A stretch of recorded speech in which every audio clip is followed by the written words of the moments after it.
That's called a fart in the wind. Oh, man!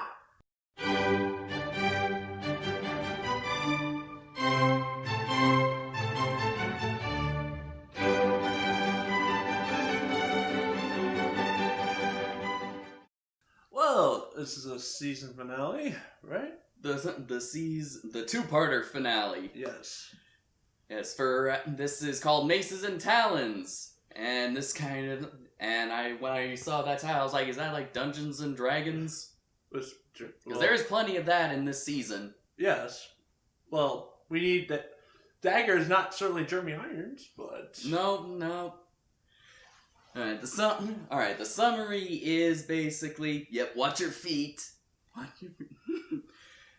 The summary is that it's now time to make the final move on the dragon hunters.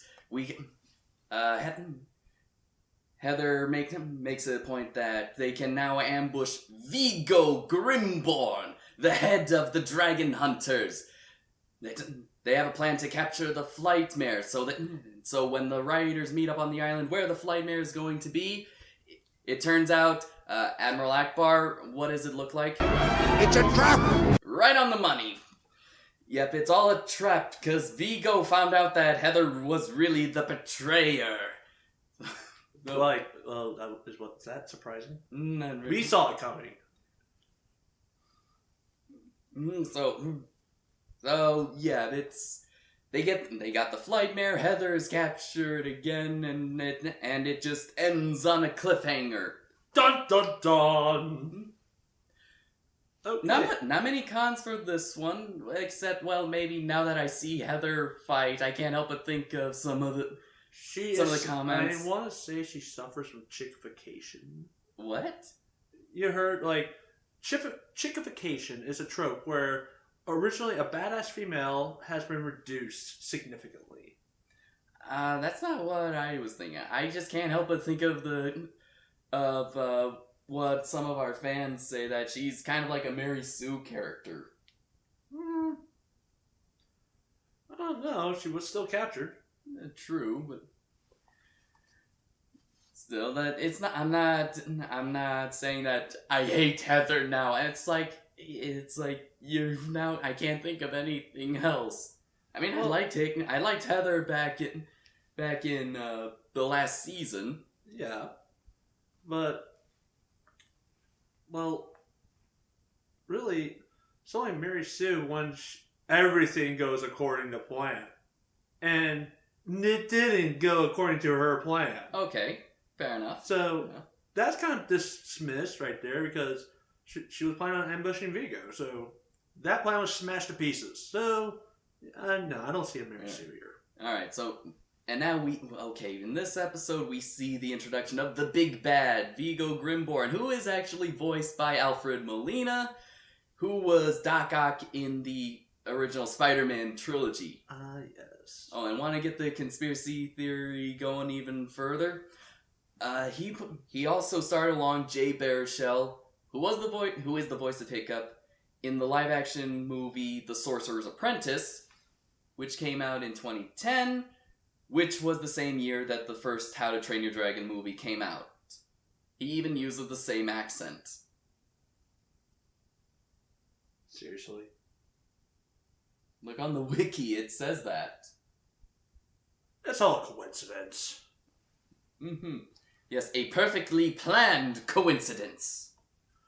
But pros and cons. The humor is different because we have a bromance going between Tough Nut and Snotlout. Something that was practically unheard of. Seriously. I know. Seriously. It was kind of funny. It really was. Let's see. Not much cons for me. My pro is that I like how they made a villain who is essentially Hiccup's equal. This is Professor Moriarty. This is the Moriarty to Holmes. He is different from the Red Death, Drago, and Dagger and Alvin, because those were more about brute force. Yes. Viggo is all about intelligence and strategy. And when I say before that the villains changed drastically in this season, and I really meant it, especially considering how episode 2 showed Riker's colors of how different of a villain he was from Dagger by showing what you're going to do to her dragons.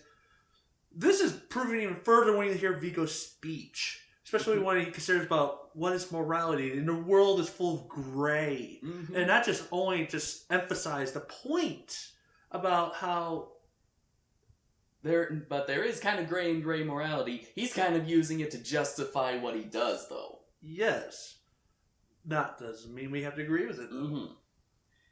It's just that they couldn't have gotten a better voice. They couldn't have gotten a better voice for him, because when Alfred Molina does speak, there is a sense of intelligence and calm. He knows he knows what he's talking about. He knows everything around him. You can never pull the wool under his eyes. Yes. Now, speaking of something, remember how we poke fun at Mr. Riker? Yeah. Number one. Yes. He looks like Riker. Yeah. Here's the pictures for comparison. Yes. And now I see him like, why weren't you the one named Riker? Because Vigo sounds a little more, villainous. I It guess. does, but still it's like, guys, this is all Star Trek-y material here. Man. It was kind of. I kind of did like that scene between Vigo and Heather. I mean, it's almost like, God, does he know? It's like he does know who the real traitor is. Yeah. Which kind of makes the whole reveal all that much more sweeter, because he's playing everyone for a fool. Oh, yeah. But,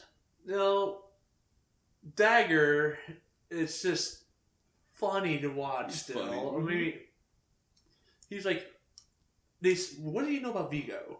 And he's like, well, supposedly he's clever, but he can't be more clever than me. But, I mean, that's so weird. I mean, I haven't seen any proof. At least that's what I've heard. And they say that when he puts you to sleep, it's like a fart in the wind. God. Like, what the fuck is he smoking? I don't think he's smoking anything. I think that's all natural. That's kind of scary. Scary, yeah. How is she related to him? I want to know this. How can they be related? Alright, but getting back, the other pro I'd like to say is that bringing the Flightmare back, that beautifully designed dragon. Yes. It's pretty exquisite. And love it how Hiccup used it to disable a lot of people. Yeah. Throw the allergy at him. What's this? And they're just scoffing at it until that thing lands in front of them. Yeah, even Dagger has like an ooh, something shiny moment. Yes. He even goes, ooh, ooh, what is this stuff? It's shiny. And it's actually, with kind of a little preview of what's coming up in the next episode, I kind of think it was actually very clever in why they brought back the Flightmare and what its use is for. I thought that was brilliant. It is brilliant. You didn't see it coming.